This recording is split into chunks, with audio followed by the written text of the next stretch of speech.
सभी दर्शकों को नमस्कार। आईडी न्यूज़ में आप सभी का बहुत बहुत स्वागत है। मैं एसपी निषाद उम्मीद करता हूं कि आप स्वस्थ होंगे, सेहतमंद होंगे और पूरी तरह से फिट होंगे। उत्तर प्रदेश के हमीरपुर महोबा तिंदवारी सीट से नवनिर्वाचित सपा सांसद अजेंद्र सिंह लोधी का प्रथम चिल्ला आगमन। सूत्रों से मिली जानकारी के अनुसार चिल्ला डाक बंगले में नवनिर्वाचित सपा सांसद अजेंद्र सिंह लोधी के स्वागत सत्कार एवं माल्यार्पण की तैयारी किसी और ने की, पर बाजी कोई और मार गया, जिससे सपा कार्यकर्ता नाराज दिखे। इस बात को लेकर सपा कार्यकर्ता अपने आप को अपमानित महसूस कर रहे थे। प्रथम आगमन के छपे बैनर पर जिनकी फोटो छपी हुई थी, उन्हें बोलने या कुछ कहने का मौका तक नहीं दिया गया।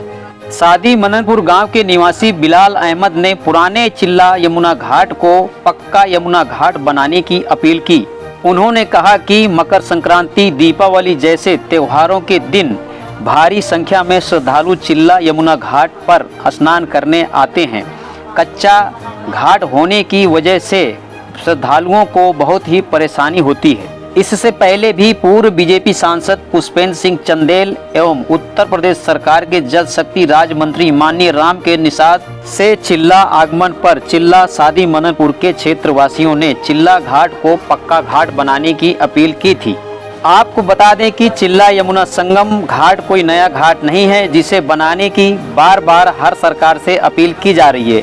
चिल्ला यमुना संगम घाट ऐतिहासिक यमुना घाट है, जहां दूर दूर से मकर संक्रांति, दीपावली जैसे त्योहारों पर भारी संख्या में श्रद्धालु स्नान करने आते हैं, जिन्हें कच्चे यमुना घाट पर स्नान करते समय बहुत ही परेशानी होती है। चिल्ला घाट पक्का बन जाए तो क्षेत्रवासियों में खुशी की लहर दौड़ जाए। आगे आपको चिल्ला यमुना घाट का एक छोटा सा वीडियो दिखाते हैं कि उसकी हकीकत क्या है। ये आप देख रहे हैं, यही चिल्ला यमुना घाट है और हर साल यमुना नदी में ये कटते जा रहा है, बढ़ता जा रहा है। कम से कम 100 मीटर कट के यमुना नदी में जा चुका है। अगर पक्का घाट यहाँ पे बनता है तो कटान से भी निजात मिलेगी और दूर दूर से जो मकर संक्रांति, दीपावली जैसे त्योहारों में श्रद्धालु स्नान करने के लिए आते हैं या फिर क्षेत्रवासी भी यहाँ पे आए दिन स्नान करने के लिए आते हैं, पर यहाँ पे कच्चा घाट होने की वजह से और ठीक से नीचे उतरने का रास्ता भी नहीं है,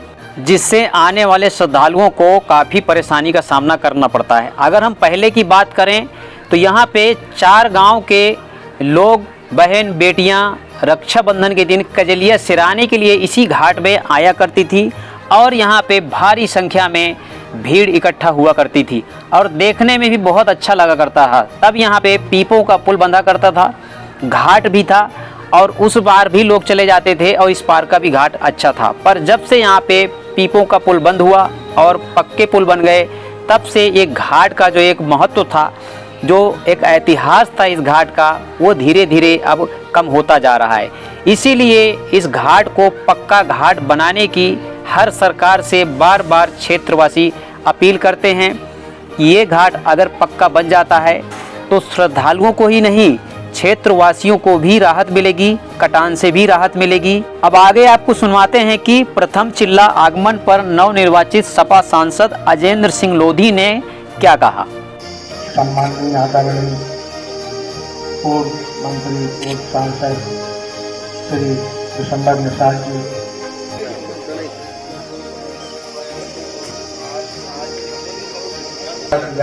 अपना भाई, अपना बेटा समझ करके यहाँ उल्टा सम्मान हो रहा है, क्योंकि आप सबकी मेहनत और आपकी लगन का मैं ऋणी हूँ। और तिंदवारी विधानसभा में आप सबके और हमारे आदरणीय माननीय मंत्री जी, जिलाध्यक्ष जी और आप सबके मार्गदर्शन से ही यहाँ का विकास का कार्य करने का काम करूँगा।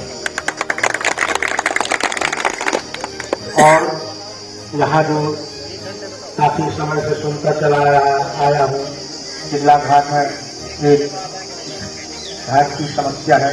मैं तो ज़्यादा तजर्बे वाला हूँ नहीं, मान लीजिए तो कई बार सांसद हो चुके हैं, मंत्री पद भी हो चुके हैं, लेकिन मेरे अंदर अब के अंदर का काम होगा तो मैं साहस काम करने के लिए तत्पर किया रहूँगा। और हमारी लिमिट से बड़ा काम है तो मैं माननीय अपने राष्ट्रीय अध्यक्ष अखिलेश यादव जी से मैं निवेदन करके काम कराने का काम करूँगा।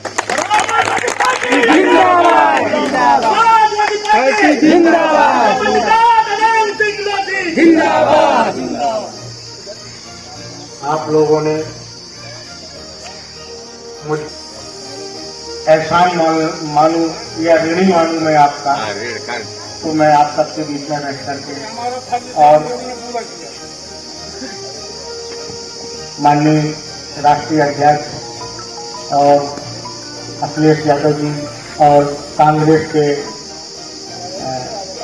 राहुल जी, जिन्होंने इंडिया गठबंधन बनाया है और पीडीए के तहत ये इसलिए बनाया है कि भारतीय जनता पार्टी की जड़ बहुत बेईमानी की जड़ मजबूत है, ईमानदारी की जड़ मजबूत नहीं है। कोरोना काल में पहले तो थाली बजवा दी है, हम आप किसानों की थाली भी बजवा दी, तो बाद में कहते हैं कि थाली और बजाओ। थाली से भोजन भी चला गया, वो कहते हैं कि थाली बजा करके फिर आप ताली बजाओ। तो ऐसी सरकार को उखाड़ फेंकने का काम करना है और ये काम पीडीए के तहत एकजुट होकर से ही संभव है। इसलिए आगे आने वाले चुनाव है, किसी को कोई चुनाव लड़ना है, किसी को किसी का चुनाव लड़ना है, तो आपसी भाईचारा और सामंजस्य बना करके इंडिया गठबंधन के जिलाध्यक्षों को भी मैं निवेदन करूंगा कि सामंजस्य बनवाएं और ताकि सीधा चुनाव, जैसे आज सीधा बीजेपी से चुनाव हुआ है, इसी प्रकार आने वाले चुनाव हो भारतीय जनता पार्टी से, तो हम आप भारतीय जनता पार्टी को 100 नहीं 101% भारतीय जनता पार्टी की सरकार को उखाड़ फेंकने का काम करेंगे।